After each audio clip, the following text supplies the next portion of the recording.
Hey all, welcome back to the next video. Tonight, what we're going to do is we're going to be shooting a Tesla Model S, a Plaid. It looks fantastic. It's black, which can be a challenge because this shoot is going to be a light painted shoot for the most part. There's going to be some interiors that I'm going to do, and then what I'm going to do, I'm going to move the vehicle into a dark location and do light painting. And light painting with black cars can be quite challenging at times, especially if the car isn't super clean, because it really picks up a lot of that dust when you're doing the light painting. But it's inside right now. It looks really good. It's really clean. Looks brand new. Well, it is brand new. So we're going to shoot that. So just this introduction, I want to go through some of the the equipment that I'm going to bring. Just wanted to cover all my base because I may try some little things a little differently. I may not. I may go for what I've shot before, which I'm very happy with. But of course, what we're going to bring.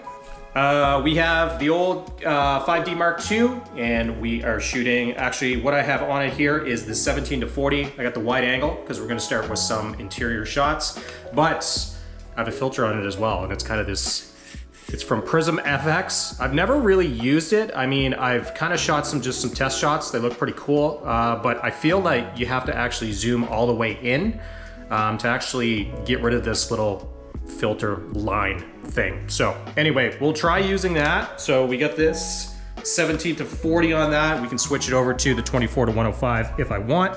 Bring in, of course, the trusty tool, the Ice Light 2, one of my favorites. Love this thing. This is so great. Really great light painting tool. Well, it should be for what I paid for it years ago. But you'll see some of the black tape as well. I kind of covered this up because these are the things that can get really annoying with light streaks, so just cover these up with tape. And I'm really not sure why they don't have the option to kind of shut these off, because you have to cover them up. No big deal, but it's kind of weird they kind of forgot that. We have the 24-105. This is my go-to lens. I use this all the time. I love this lens. So anyway, image stabilization if I need it. Probably won't because it'll be on a tripod. And I brought this 100mm, the macro, as well. And with the macro, this is really for one shot. I think I want to get a shot of the actual key with a nice kind of blurred background, because the key is just it's a little car. It's just a black car. Looks like a little toy car. So that's gonna be pretty cool. Prism FX, here's the little cases they come in. We'll see how good these are, if they're good or not. Kind of just bought them on a whim. This is another one. See, you can kind of look through both of them.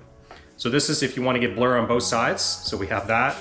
And we also have this little thing here. This is it's a little light. It's kind of a little ice light. I bought this on Amazon. It was like 25 bucks, I think.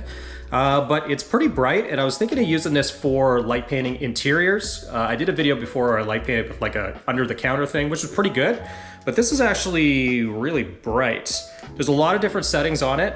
It's kind of bright here. But I think this is going to be pretty good just for hand holding and doing some light painting for interiors when it's dark. I'll try that if I have enough time. So shut this off here. And that's pretty much it. The last thing is this little prism. I got this from Prism FX as well. It's kind of handheld. You can put it on something if you want, but I don't have anything to mount this on.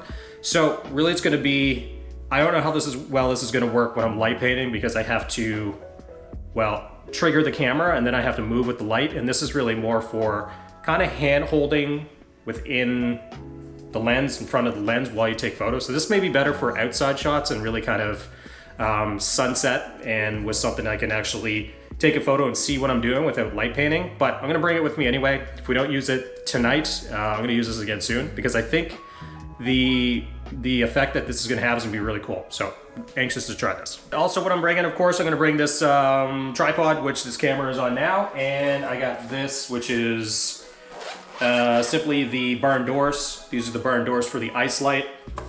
Always use these so I don't get me in the shot. Make sure I wear black sneakers. And I got this monopod, this Manfrotto monopod. This is going to go on the ice light. So this just allows me to get further away from the vehicle. So I'm just gonna simply put it on here. You can hold it. You can get much further away without getting chances of me being in the photo are minimized when you have these. So anybody who has an ice light, able to attach, of course, get a monopod, because it just allows you to get higher above the car as well. Make sure it's tight. Don't want that falling off, obviously. But also just gives you flexibility to get away from the car while lighting it. Well, you know, you don't get in the photo, which is a pain in Photoshop. So that's pretty much it. That's what we're bringing. Camera bags, of course, bring all the stuff. So we're gonna see this car, we're gonna do some interiors, we're gonna do some light painting as well. So let's go.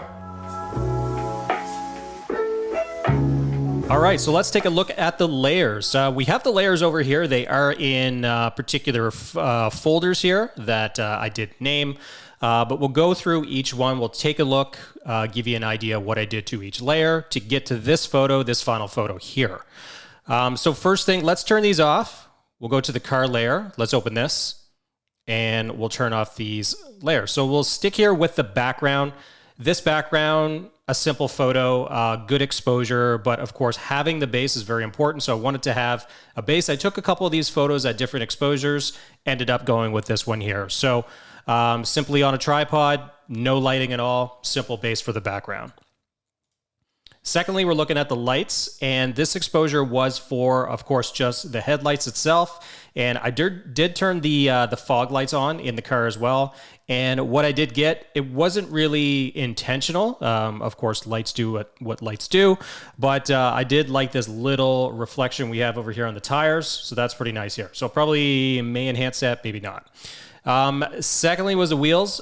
Getting a good wheel exposure. I was getting a good exposure when I was doing the light painting on the side, but I wanted to make sure I did something a little low, move the ice light around so I would get that exposure so I could use these for the wheels later. So these look pretty good. Great thing is as well with this one is that it does add that little bit of fill light around the car. You don't necessarily want the car just floating in the background. It does have to have a little bit of effect to make sure it blends into the environment as well. So we got that with the wheels. And the next one we had is this side middle. Now this was a different layer. I don't think I can, no, I can't show it to you now. This side middle, it actually had kind of a light from the ice light on the side here. And it was a little too much. It was a little messy. So I did kind of remove that. But what it did is it included a light around the car as well. So we see it on the top, we see it on the windshield, we see it on the hood as well, and it kind of bleeds over into the front and the front grille. So that was nice.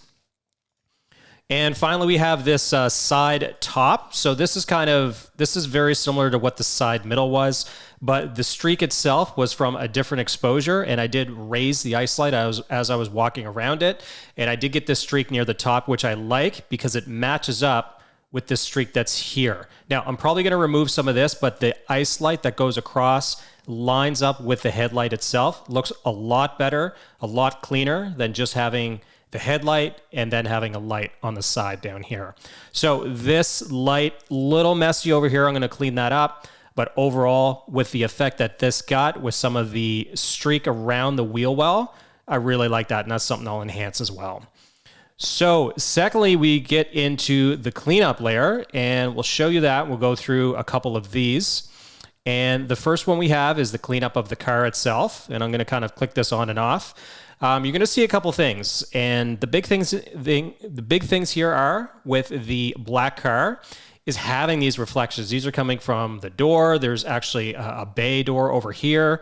You're seeing part of the office reflected. And a black car, when you're light painting, it reflects and it doesn't. It seems to reflect things you don't want, but when you want to get those things that you want, it's very difficult to light it correctly. So what I did, the good thing is that it's easy to clean up. It's just using kind of the clone tool and using kind of the patch tool to really get rid of these little parts and really just kind of sampling from places around it. So if we're looking at the cleanup, you're going to see I cleaned up a couple things. Of course, this entire side here, what I cleaned up, but also some of this reflection that's in the front. And we took out this kind of unnecessary, messy kind of light there as well. And that's what we get when we clean that up. Secondly, this layer here is called I called it ice light because it's enhancing what's already there, because some of these lights are not necessarily complete. I do like this light on the side, but it doesn't go all the way. But also near the bottom here, things get a little lost. So I did do one exposure near the bottom of the car as I walked around it, hoping to get more of a light underneath, so it would kind of separate that a little more. But unfortunately, it didn't work. So what I did is I used the pen tool, I made a selection, and I simply made these lines here. So this kind of adds the effect. You can see where the doors are. And you can see it did kind of reflect a bit, but with these dots, it's just a bit messy, and I wanted to clean that up. So with the ice light layer, I filled this in again with the pen tool, sampling a color from this reflection here, and filling it in there as well. So just clicking this on and off, you're going to see some of the small things I did.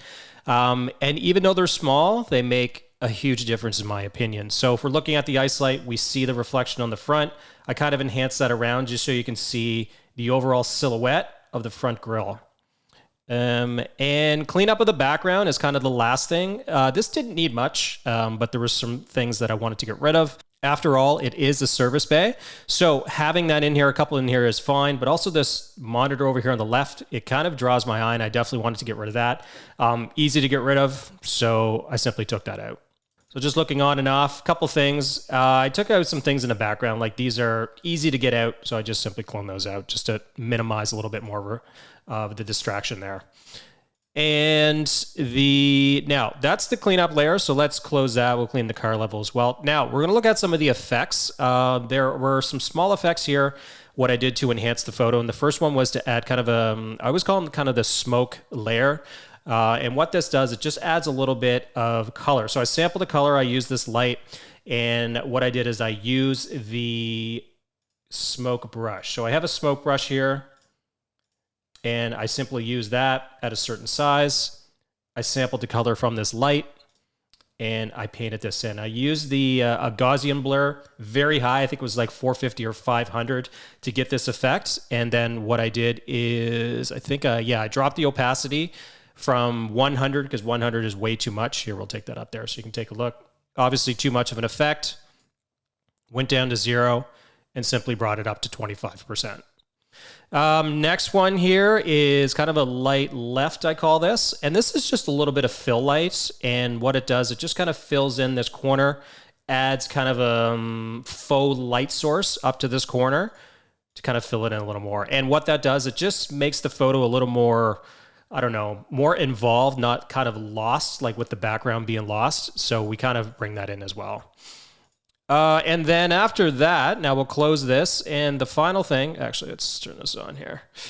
And the final thing was these final adjustments. And I made 2 final adjustments. And the first one was the color balance. The color balance itself, it's quite warm. It was pretty warm in here. We had some cool effect over here, which is nice. But the shadows themselves, I wanted to add a little blue to that, a little blue to the shadows. So what this is a color balance of shadows, and just simply, it's just using 1. I only used 1 on it, I think maybe 2. I don't know, let's open this up, take a look. So shadows, yeah, it's just +2 on the blue and the shadows, just to add that in there. And we added a curves as well. And you can see the curves, just a slight curve to bring up some of the exposure, some of the whites. I'll turn that on and off so you can get a look. And what that does, it's just bringing out the wheels, because if we look at this here, this is great. It looks fine, but it was a bit too dark compared to some of the streaks and the ice light. So I wanted to bring up the exposure, made a selection around the wheel with the pen tool, and simply raised the curves and the whites and the curves. And that's pretty much it. So that's the photo. If we look at what we have, this is the final photo here. Using layers in Photoshop, bringing them in, layering them, and simply going through with the layers of the car. And we're using a blend mode of lighten for all of these, except for the background, and using mask to get rid of the portions that we don't want. So that's the photo. That's the final photo of the Tesla, the Plaid. Had a chance to go out and take a drive in this, which was amazing. The acceleration is hard to explain. You can actually, you feel it in your eyes. It's just something I've never experienced before. Probably going to be the fastest car I'll ever drive in my life, but quite the experience. So that's it. That's the photo. Those are the steps I took to get to this final photo itself. And I'll see you again in the next video.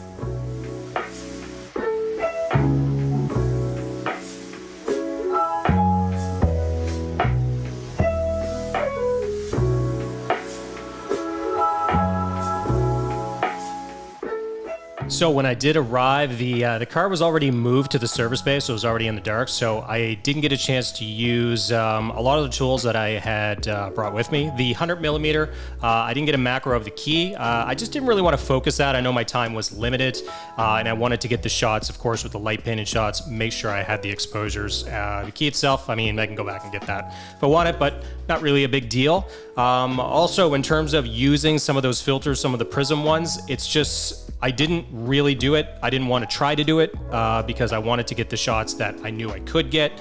I didn't want to waste time while using those, so I really didn't get a chance to do that. But like I said, with that Prism FX, that prism itself, it's probably not very good to use in a light painting scenario, at least with a camera on a tripod and with me using the ice light itself, it's pretty much going to be impossible. So it's going to be very good when I'm actually behind the tripod taking the photo. Don't have to light paint, and I can do that probably outside. So I ended up with a few photos that I liked. I got one really cool interior. I really like that. I'm going to do a little video because I did use the little tiny ice light, the one I got off Amazon.